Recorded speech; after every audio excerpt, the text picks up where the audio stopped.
திரு ஏ திருமுருகன் ஐயாவுக்கு எனது மனமார்ந்த பாராட்டுகள். முதலரை என்று சொல்லிவிட்டு நம்ம கடந்து வந்த ஜென்மங்களில் அத்தனையும் கொண்டு வந்து சேர்த்து விட்டார். ராகு ஏது என்பவர், சிபிசிஐடி போன்றவர் நீங்கள் போன ஜென்மங்களில் என்னென்ன செய்தீர்களோ அதையெல்லாம் கலெக்ட் பண்ணி சனி பகவான் என்ற நீதிபதியிடம் சமர்ப்பித்து விடுவார் என்பதை தெளிவுபட உரைத்த அவருக்கு விழாக்குழுவின் சார்பாக நன்றியை உரித்தாக்குகின்றோம். நன்றி ஐயா. அடுத்ததாக திரு கிருஷ்ணராஜுலு அவர்களை மேடைக்கு அன்புடன் அழைக்கின்றோம் உரை நிகழ்த்த.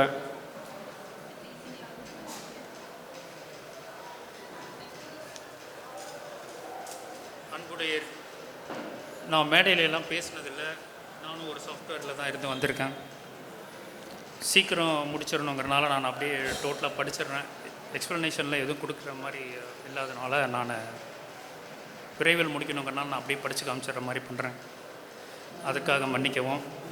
பழனிசாமி கிருஷ்ணராஜுலு ஆகிய நான் என்னை பெற்றெடுத்த பாசமிகு தாயின் ஆசியுகளுடன் ஸ்ரீ முத்தாலம்மன் அருளுடன் திரு குரு பாக்யநாதன் அவர்களுக்காக இந்த சிறப்பாக செய்தமைக்காக வாழ்த்துக்களும் பாராட்டுக்களும்.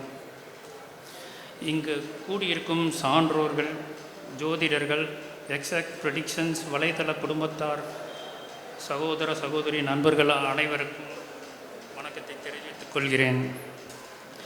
ஜோதிடத்தில் நோய் கண்டறிதல் என்பதை பற்றித்தான் நான் பேசுகிறேன். ஜோதிடமும் மருத்துவம் என்கிற தலைப்பு தான் நான் செய்கிறேன். நாம் ஜோதிடத்தில் ஒவ்வொருவரும் ஒவ்வொரு துறையில் வல்லுநர்களாக இருந்தால் இன்னும் மிக சிறப்பாக நாம் செயல்படலாம். எனக்கு ஜோதிடத்தில் மருத்துவம் எப்படி சார்ந்து இருக்கிறது, எப்படி அதை வைத்து நாம் செய்ய முடியும் என்பதை மட்டும்தான் எனக்கு தெரியும். 6ஆம் ஸ்தானம் மட்டும்தான் நான் பார்க்கிறேன். 6வது ஸ்தானம் என்பது ருண ரோக சத்ருஸ்தானம். அதிலும் நான் ரோகம் மட்டும்தான் என்ன ஏது என்பதை பேச விரும்பினேன். ஒருமுறை கிரேக்க மருத்துவரான ஹிப்போக்ரட்டஸ் என்ன சொல்கிறாருன்னா, ஜோதிடம் தெரியாத ஒரு மருத்துவர் தன்னை ஒரு மருத்துவர் என்று அழைக்க உரிமை இல்லை என்று சொல்லியிருக்கார். இது 14வது நூற்றாண்டுலேயே அப்போவே சொல்லிட்டாங்க. அப்போவே சூரியனுக்கு இந்த நோய், சூரியனுக்கு இந்த பாகம் இருக்கு அப்படின்னு சொல்லி அன்னைக்கு எழுதி வச்சுருக்காங்க. அதுவும் நம்ம சித்தர்கள் அதோட சிறப்பாக எழுதியிருக்காங்க. சித்தர்கள் என்ன சொல்லியிருக்காங்கன்னா, இரத்தக்கூறு அப்படின்னா நமக்கு எப்படி பிளட் குரூப்பில் இத்தனை வகை இருக்கோ அந்த மாதிரி ஒன்று ஒன்றா செப்பரேட் பண்ணி கொடுத்துட்டாங்க. நமக்கு மொத்தம் 12 கட்டம் இருக்குங்கிறோம். இந்த பிரபஞ்சத்தையே என்ன பண்ணிட்டாங்க, சித்தர்கள் இல்லை ஜோதிடர்கள் ஆராய்ந்து எழுதியவர்கள் பூராத்தையுமே அடக்கிட்டாங்க. அதுலேயும் இந்த 6வது கட்டத்தை பற்றி பார்த்தா இந்த நோய் ஸ்தானத்தை பற்றி என்ன எதுன்னு சொல்லிடலாம். இந்த 6வது கட்டம் நோயை குறிக்கிறது. 8வது ஸ்தானங்கிறது பார்க்க போகும்போது என்ன சொல்கிறாங்கன்னா, சர்ஜரி அந்த மாதிரி ஐட்டம் இதுக்கு சொல்கிறாங்க.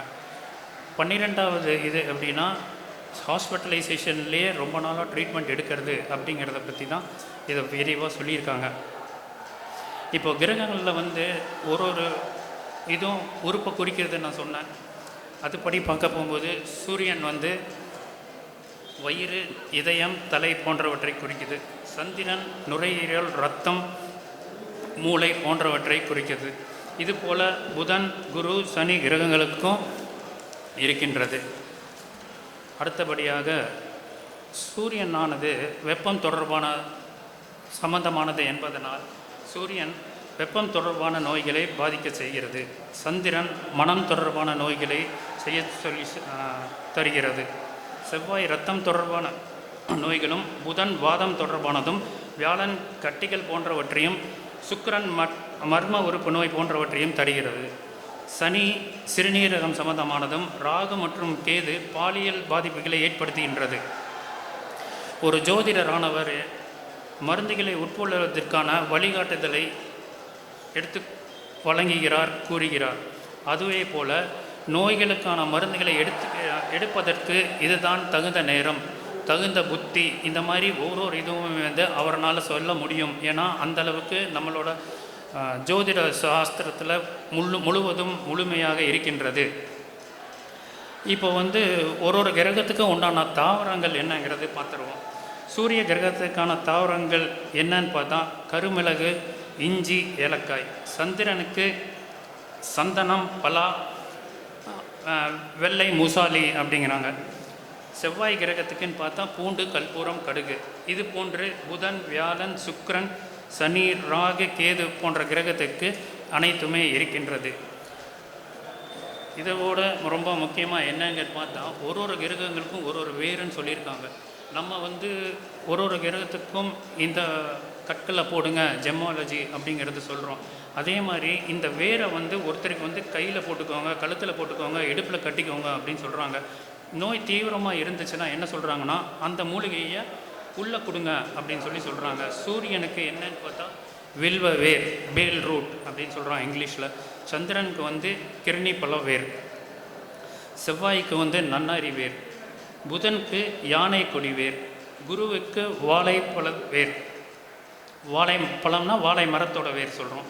சுக்கிரனுக்கு வந்து குலுங்கி வேர், சனி பகவானுக்கு யானை சொரியான் வேர், ராகுவுக்கு சந்தனத்தின் வேர், கேதுவுக்கு அமுக்கரா இருக்கு இல்லைங்களா, அதனோட வேரை வந்து உபயோகப்படுத்துங்கன்னு சொல்கிறாங்க. இந்த மாதிரி நிறையா இது வந்து ரிலேட்டடாக நம்ம மருத்துவத்துக்கும் ஜோதிடத்துக்கும் இருக்குது. ஒரு ஒரு பாவத்துக்கும் என்ன ஏதுங்கிறது நிறையா கொடுத்துருக்காங்க. அதெல்லாம் நான் விளக்கணும்னு நினச்சி தான் இங்கே வந்திருந்தேன். நேரம் இது காரணத்தினால் நான் வந்து இதனுடன் என்னுடைய சிறிய உரையை முடித்துக் கொள்கிறேன். எனக்கு இங்கு வந்து ஒரு வாய்ப்பு கொடுத்தமைக்காக எல்லோரையும் நன்றி கூறி இது பண்ணிக்கிறேன். என் தாயை சொன்னது போல் என் தந்தையை மறந்துவிட்டேன் என்று நினைக்க வேண்டாம். என் தந்தை வந்து ஒரு ஃபேஸ் ரீடர். அவர் ஒருத்தரை ஃபேஸில் பார்த்தாலே இப்படி தான் சொல்லிடுவார். அதே இது எனக்கும் வந்திருக்கு. நானும் ஒருத்தரை வந்து இப்போ பார்த்தா ஃபேஸில் இந்த மாதிரி இருக்குது, இந்த மாதிரி நீங்கள் போங்க, இப்படியெல்லாம் நீங்கள் செய்யலாம்னு என்னால் சொல்ல முடியும். அதுக்கு என்ன காரணம் அப்படின்னு பார்த்தா, என்னை நேரில் பார்த்தீங்கன்னா என் கண் வந்து பிளாக் பால் மேலே போயிருக்கும். இதெல்லாம் வந்து ஒரு சித்தர்கள், ஞானிகள் இந்த மாதிரி இருக்கிறவங்களுக்கு தான் வந்து அந்த மாதிரி கண் மேலே போகும் அப்படின்னு சொல்லி ஒரு கூற்று சொல்கிறாங்க. அது வந்து நான் எங்கேயும் படித்ததில்லை, சொல்ல தான் கேள்விப்பட்டிருக்கேன். இப்போ இந்த வார்த்தை நான் சொல்ல போகும்போது என்னன்னு பார்த்தா என்னோடய உடம்புல வந்து ஒரு வைப்ரேஷன், நிற்க முடியல, கால் நடுக்கம் வருது, உடம்பு பூரா அப்படியே வந்து அந்த உணர்வு எனக்கு தெரிகின்றது. அதனால் நான் வந்து நிறையா பேசணும் அப்படின்னு நினச்சி தான் வந்திருந்தேன். என்னால் எல்லாமே உங்களிடம் பகிர்ந்து கொள்வதற்கு முடியவில்லை. இந்த மருத்துவத்திலே வந்து சாமுத்திரிகா லட்சணம் சொல்லிவிட்டு அது ஒரு மருத்துவ பிரிவு இருக்குது, சித்தா மருத்துவங்கிற ஒரு பிரிவு, ஆயுர்வேதம்னு ஒரு மருத்துவ பிரிவு, ஹோமியோபதி அதுவும் இருக்குது. அது போக கடைசியாக அக்குபஞ்சர் இருக்குது. நம்மளோட இதில் அலோபதிங்கிறது வந்து நம்ம இதில் ஏன் சொல்லலைன்னு சொன்னால், அப்போ அந்த காலத்தை அலோபதிங்கிறது வந்து அவ்வளோ இதாக இல்லாதனால இதை பற்றி சொல்லியிருக்க மாட்டாங்க என்பது தான் என்னோட இது. இருந்தாலும் நான் எனக்கு வாய்ப்பு கொடுத்த வைக்கவும் எல்லோருக்கும் நன்றியை தெரிவித்துக்கொண்டு நான் முடித்துக்கொள்கிறேன். நன்றி, வணக்கம்.